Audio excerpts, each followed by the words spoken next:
అమ్మా, మన మూపురాలు ఎందుకెంత పెద్దగా ఉన్నాయి అని పిల్ల వంటే తల్లి వంటిని అడిగింది.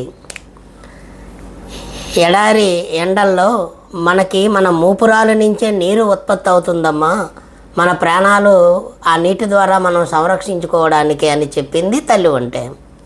సరే అమ్మా, మరి మన కళ్ళకింత దట్టమైన వెంట్రుకలు కనుబొమ్మలు ఎందుకున్నాయమ్మా అని అడిగింది పిల్ల వంటే.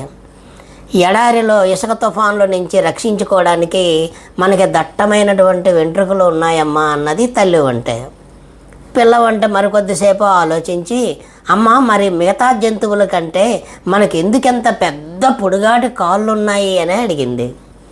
తల్లి నవ్వుతూ, ఎడారి ఇసుకలో వేగంగా పరిగెత్తడానికమ్మా ఆ కాళ్ళు అని అన్నది. పిల్ల వంట ఒక క్షణం ఆలోచించి, మరి ఇన్ని ప్రత్యేకతలు ఉన్న మనం ఎందుకమ్మా ఈ జూలో ఉండాలి అని అడిగింది. తల్లి ఆన్సర్ చెప్పలేకపోయింది.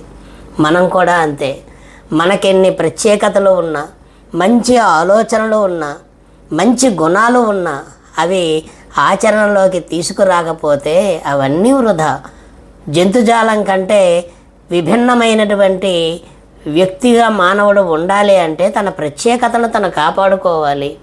మనం కూడా జూలో జంతువుల్లాగా బతుకు చట్రంలో బందీగా మిగిలిపోతున్నామేమో. ఆలోచించండి.